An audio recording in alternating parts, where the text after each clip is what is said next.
بسم اللہ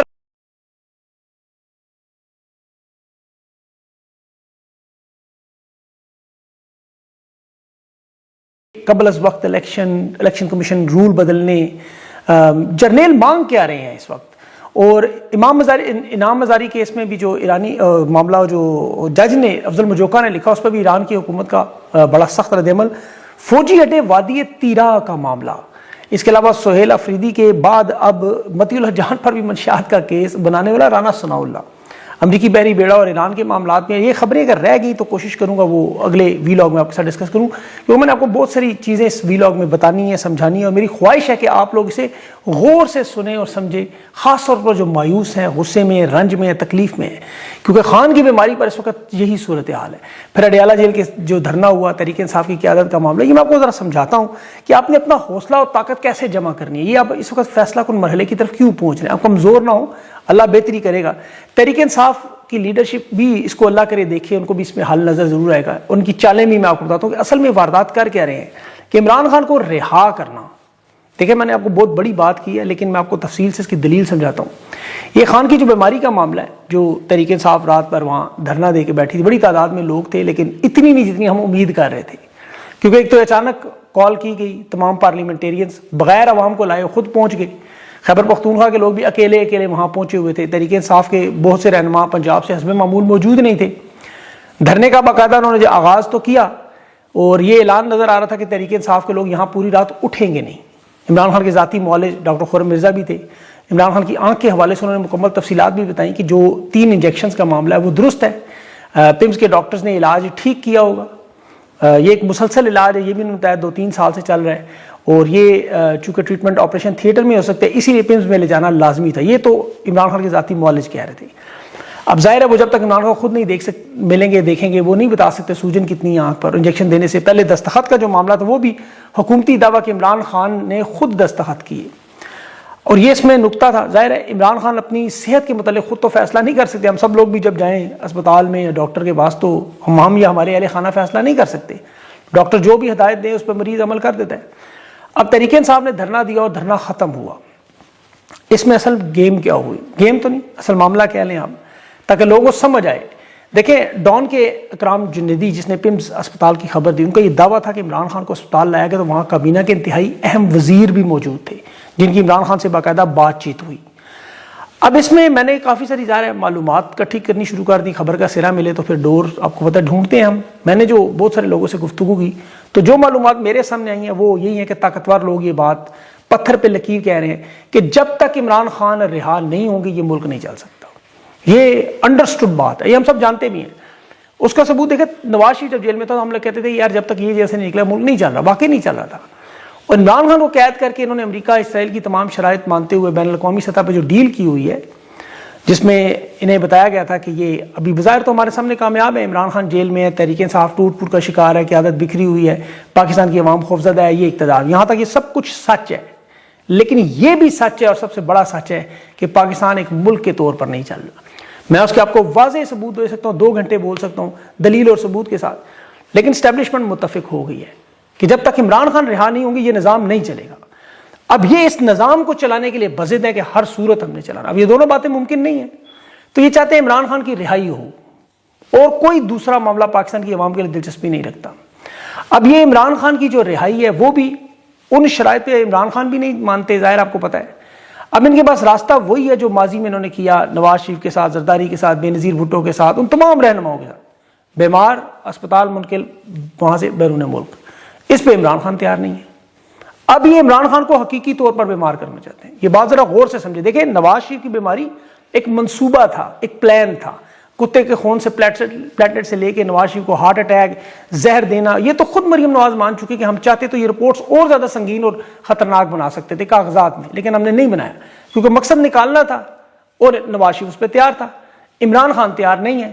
اب اس لیے تکلیف دینا، ظلم اور جبر کر کے، تشدد کے ذریعے حقیقی معنوں میں بیمار کرنا.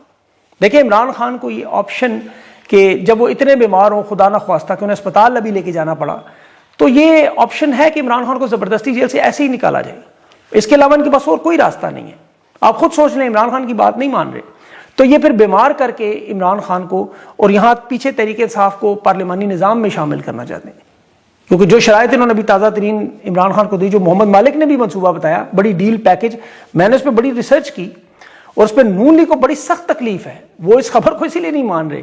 اور یہ اصل میں معاملہ محسن نقوی لیول پہ فیلڈ مارشل کے سامنے پیش کیا گیا کہ نیا الیکشن کروانے, الیکشن کمیشن کا جو ڈھانچہ بدلنے کا معاملہ, 1 سال پہلے کے لیے تیار ہو کے تحریک انصاف کو تمام سٹینڈنگ کمیٹیوں میں حکومت میں لا کے اس نظام کو چلانے کے لیے, پارلیمانی سیاست میں شامل کرنے کے لیے, معیشت کو چلانے کے لیے مدد لیں, احتجاج جلسے جلوس کنٹرول کروا لیں, پارلیمانی سیاست میں آ جائیں اور عمران خان کے نام پہ بے شک شور مچاتے رہیں احتجاجی سیاست, لیکن نہ کریں. اور یہی ڈیل دی جا رہی ہے. اب اس میں عمران خان کو زبردستی بیمار کر کے شفٹ کرنا. تحریک انصاف کو یہ کہا گیا کہ اگلے 1 سال کے اندر عمران خان کے کیسز کو عدالتوں میں لگانا شروع کر دیں گے, ریلیف دینا شروع کر دیں گے, ہم سہولت دیں گے, اور یہ وہ ساری ایک پیکج ڈیل جو محمد مالک نے بھی بات کی ہے. اب یہ تکلیف دے کے عمران خان کو بیمار کرنا چاہیے. یہ ذرا بات غور سے سنیں, میں دہرا رہا ہوں بار بار, کیونکہ انہیں پتہ ہے کہ عمران خان کو اگر کچھ ہوا تو اس کے ذمہ دار جنرل عاصم منیر ہیں. یہ چاہتے ہیں عمران خان جیل سے نکلے, 73 سال کی عمر میں یہ بیماریاں عام معمول ہیں. ویسے بھی ہم بیمار ثابت کر کے اپنی ذمہ داری سے بھی پیچھے ہٹ جائیں گے, عمران خان باہر چلے جائیں گے, ہم نظام چلانے میں کامیاب ہو جائیں گے. اس کا سب سے بڑا ثبوت کیا ہے, دیکھیں عمران خان سے شدید ترین نفرت کرنے والے عسکری, نون لیگ کے, حکومتی صحافی بھی عمران خان کے حق میں بول رہے ہیں. آپ ان کی ٹائم لائنز پہ جائیں, ایم ایف ہو گئے, غریدہ فاروقی ہوگی, ابصار عالم ہو گئے, جاوید چودھری ہو گئے, منصور خان, یہ سب کے سب لوگ حمایت کر رہے ہیں. اور یہ آپ کو یقین دلا رہے ہیں کہ عمران خان واقعی اتنے بیمار ہے کہ فی الفور انہیں وہاں سے نکالنا چاہیے. بلا شبہ عمران خان مضبوط ہے, طاقتور ہے, لیکن ہے انسان ہے, آپ کو پتہ ہے.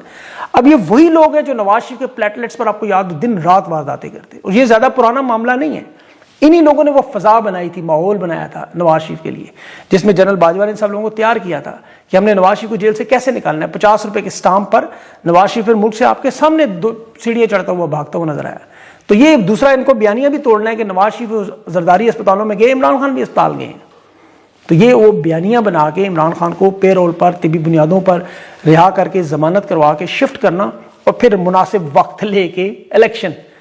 اور عمران خان کو کہہ رہے ہیں آپ کو خیبر پختونخوا کے مسائل میں الجھا دیں گے, پارٹی کی تنظیم انہوں کی طرف. اور یہ پیغامات بار بار کے دیکھیں, یہ جو اب نارمل صورتحال ہے ملک میں, عدم استحکام ہے, اس میں 1.5 سال لگے گا تو ملک پھر آگے بڑھنا شروع ہو جائے گا. یہ وہی جرنیلی منصوبہ ہے. مطلب کسی کا کہہ رہے ہیں جی قد چھوٹا نہیں ہوگا, سب کو فیس سیونگ میں, لیکن اصل خطرہ کیا ہے؟ خطرہ ہے 1971 والے معاملات سے اور فیس سیونگ. یہ اعلیٰ سطح پر ان کے ہر وقت ذہن میں 1971 لگا ہے, میں آپ کو گارنٹی دے کے کہتا ہوں, کیونکہ حالات تو بنے ہوئے سارے. اور پاکستانی دیکھیں ان کے فارمولے کو ذرا غور سے سمجھیں تاکہ آپ اس کا توڑ نکال سکیں. دیکھیں عمران خان کا مقابلہ کس سے ہے, آپ ذرا غور سے, فوجی جرنیل کے ساتھ. عمران خان تو بہت بڑی شخصیت ہے, مسعود اعصاب کا مالک ہے, وہ تو کسی جرنیل کو, کسی عام شخص کو اپنی خاطر میں نہیں لاتا. وہ تو ان کی جنگی حکمت عملی بھی جانتے ہیں, ان کی سیاسی چالیں بھی جانتے ہیں. اب یہ کر کیا رہے ہیں, جس طرح روس کے KGB نے 4 نکات پہ یہ لڑائی لڑنے کا پورا ماڈل, ڈیمورلائزیشن, ڈی اسٹیبلائزیشن, کرائسس اور نارملائزیشن, یہ 4 نکات ہیں. قید تنہائی, رسائی, ملاقاتیں بند کرنا, ظلم اور جبر کرنا, پھر ایک کرائسس پیدا کرنا جیسے ابھی کیا ہے, اور پھر حالات کو نارمل بنا دینا. یعنی اب ریاست کے پاس جتنے قیدی جا رہے ہیں, آپ دیکھیں جسے ریاست اغوا کرتی ہے, گرفتار کرتی ہے, اس کی ملاقاتیں بند ہوتی ہیں. جیسے ڈاکٹر محرم بلوچ تھی, ابھی ایمان مزاری آپ کے سامنے مثال ہے, انسانی بنیادی حقوق معطل کر کے گرفتار, اسی لیے یہ ایک نارملائزیشن, ایک معمول بنایا جا رہا ہے. انہوں نے علی مین گنڈا پور کے ساتھ بھی یہ کام کیا, جو خود فیلڈ مارشل نے اسے کہا کہ جب تک میں موجود ہوں عمران خان اقتدار میں ہے, مجھے خود ٹاپ لیول نے بتایا. علی مین گنڈا پور کو پیغام دیا تو اس نے ہتھیار ڈال دیے, مزاحمت کی بجائے وہ لائے عمل بنانے کی مفاہمت کی چلا گیا. یہ سائیکولوجیکل وارفیئر ہے. تحریک انصاف کی قیادت کو بھی یہ یہی کہہ رہے ہیں کہ عوام کے ساتھ بھی یہی کہہ رہے ہیں, جسے آپ کو سمجھنا ہوگا بڑے غور سے. عمران خان کو قید تنہائی میں ڈال کے ملاقاتیں بند کر کے یہ عوام کو اصل میں ڈی مورلائز کرتے ہیں, مایوس کرتے ہیں. تحریک انصاف کی قیادت کو ان کے ذہن میں بٹھانے کی کوشش کرتے ہیں کہ اب کچھ نہیں ہو سکتا, ہار مان لو. اس فارمولے پر بڑی بڑی فوجیں بغیر گولی چلائے ملک چھوڑ گئی تھی. ماہرین اسے لرپ ہیلپلیسنس, یعنی باقاعدہ سیکھنا کہ ہم بے بس کیسے ہیں, مجبور کیسے ہیں, سیکھتے ہیں. 3 سال 10 مہینوں میں آپ نے سیکھا ہے. اب دیکھیں جو مزاحمت کا ارادہ ہوتا ہے اسے ختم کرنے کی کیا کوشش ہوتی ہے کہ بے بس ہونے کا احساس دلائے. آپ کو دکھائیں اڈیالہ جیل کا دھرنا ختم ہو گیا, پاکستان کے لاکھوں لوگ نہیں نکلتے, تحریک انصاف کی قیادت کی جو ارکات ہیں, تو آپ کو یہ احساس دلوانا کہ آپ بے بس ہیں, آپ کے پاس کوئی متبادل موجود نہیں ہے حل. پھر یہ پروپیگنڈا اوپر سے کہ موجودہ نظام کے سامنے, طاقت کے سامنے جھکنا ہی واحد حل ہے, بقا کا راستہ ہے. اس کا نقصان کیا ہوتا ہے کہ آپ کی فیصلہ سازی کی صلاحیت ختم ہو جاتی, جو آپ کو تحریک انصاف کی قیادت نظر آتا ہے. حوصلہ شکنی کی جاتی ہے, اور اتنی زیادہ متضاد معلومات دیتے ہیں دردش خبریں کہ سمجھ نہیں آتا سچ کیا اور جھوٹ کیا ہے. پھر آپ تنگ آ کے کیا کرتے ہیں, سوچنا ہی چھوڑ دیتے کہ جو ہو رہا ہے ہونے دو بھائی, ٹھیک ہے جی, پھر اوپر سے خوف کا غلبہ الگ، طاقت کی نمائش نفسیاتی طور پر کیا ہوتی ہے، دبانے کی.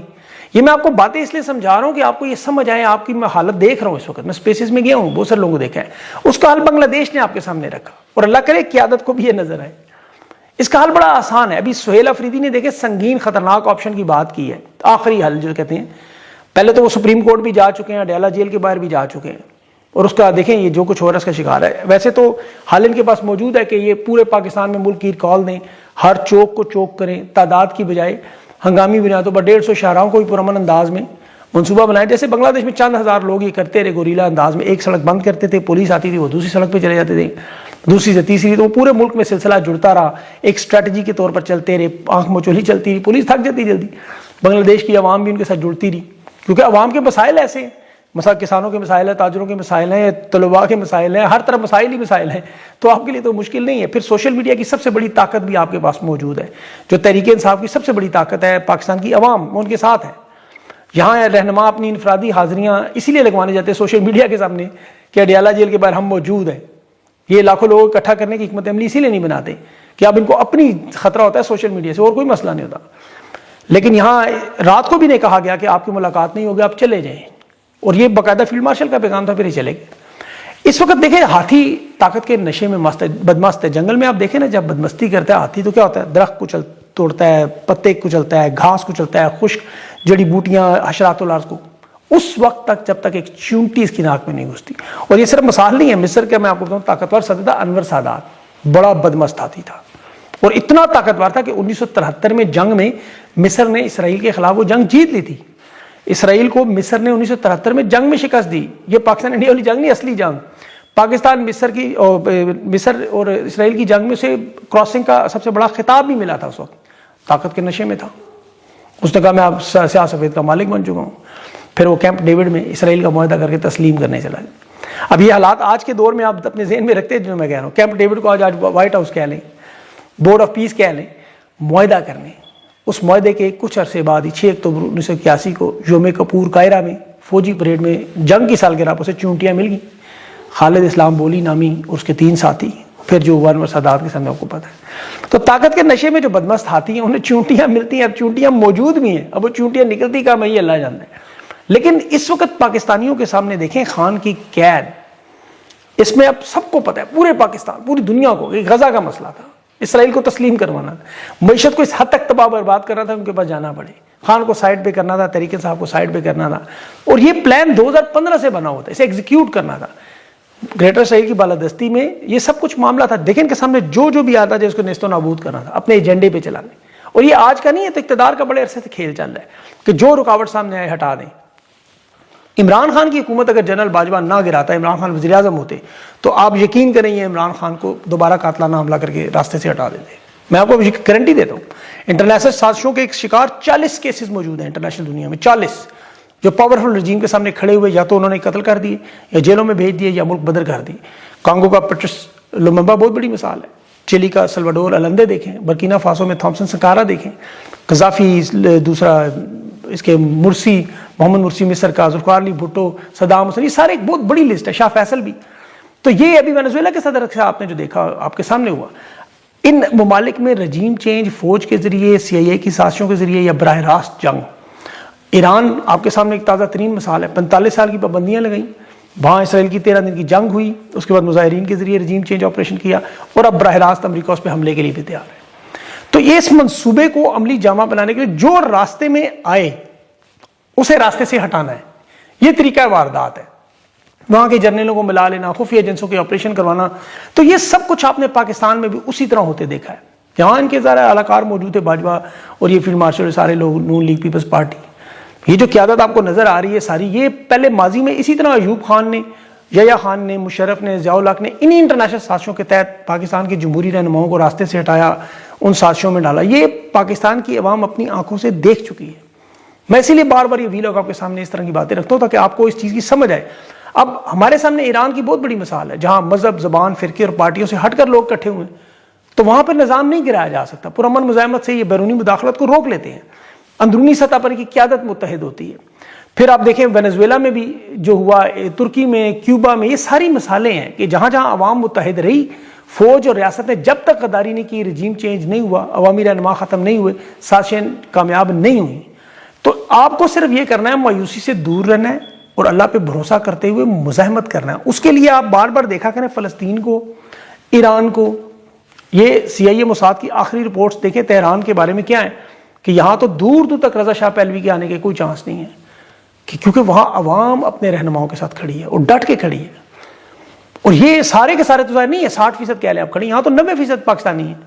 اسی لیے وہاں جب بھی رجیم چینج ہوا، چاہے وہ تہران ایمبیسی کا ہوا تھا 444 دن میں، وہاں 52 لوگ جو ایرانی عوام نے رکھے تھے، رجیم چینج ناکام کیا۔ اس کے بعد ڈیلٹا فورس نے باقاعدہ حملہ کیا 93 جوانوں کا، 8 ہیلی کاپٹرز کا، وہ دیکھ لیں۔ اس کے علاوہ ویتنام میں دیکھ لیں جو بعد میں حملے ہوتے رہے۔ تو جب تک آپ اکٹھے ہیں تو کوئی انٹیلیجنس ہو، کوئی بڑی فوجی طاقت ہو، وہ کچھ بھی نہیں کر سکتی۔ ابھی امریکہ دیکھیں یورپی یونین پر دباؤ ڈال کے کہہ رہا ہے کہ پاسداران انقلاب ان کو دہشت گرد روک رہے ہیں، ٹرمپ تجارتی ٹیرف کی دھمکیاں دے رہے ہیں برطانیہ کو اور کینیڈا کو کہ آپ چین کے ساتھ نہ ملے ورنہ آپ کے معاملات بھی۔ اصل میں نے آپ کو ساری تفصیل اس لیے بتائی ہے تاکہ آپ کو تھوڑا سا مورال بلند ہو، آپ تھوڑا سا ہوش کریں اور تگڑے ہوں، تحریک انصاف کی قیادت کو اللہ کرے بزر۔ اب بہت سی خبریں اب میرے پاس اس تجزیے کی وجہ سے رہ گئی ہیں، اب چونکہ اس میں وقت نہیں رہتا، ویڈیو اتنی لمبی میں آپ کو نہیں آپ کا اتنا وقت لینا چاہتا۔ اللہ سے ساتھ ساتھ دعا کیا کریں اور یہ بھی کہ یہ کوئی ایسی حرکت نہ کریں۔ تحریک انصاف کی قیادت بھی اللہ کے رسول اللہ کو 1-2 دفعہ دیکھیں سمجھ آئے کہ اسٹریٹجیز بہت سی بن سکتی ہیں۔ انہیں سب سے پہلے اپنے اندر سے یہ جو مایوسی ہے ختم کرنی ہے، یہ فرسٹریشن ختم کرنی ہے، اس پوری چال کو سمجھنا ہے، پھر اس کے بعد یہ جڑ کر عوام کے ساتھ جڑ کر اسٹریٹجی بنائیں گے، مزاحمت کریں گے۔ کامیابی دینا اللہ کا اختیار، اور جب تک عمران خان ڈٹ کے کھڑا ہے، دیکھیں انسان ہے وہ، جب تک وہ ڈٹ کے کھڑا ہے آپ لوگوں کا بھی کام ہے کہ آپ اسی طرح مزاحمت کرتے رہیں۔ باقی جو مقدر نصیب میں اللہ نے لکھا ہوا ہے ہر قوم کی، وہ تو آپ کے ساتھ ہونا ہے، جب تک تو اس کی اپنی مرضی نہیں ہے تو وہ تو کوئی کچھ نہیں کر سکتا۔ آپ کا کام جو ہے آپ اپنا کام کریں بس، اور زیادہ جو ہے اپنے آپ کو متضاد خبروں میں اپنے ذہن کو چھوڑ کے جو ہو رہا ہے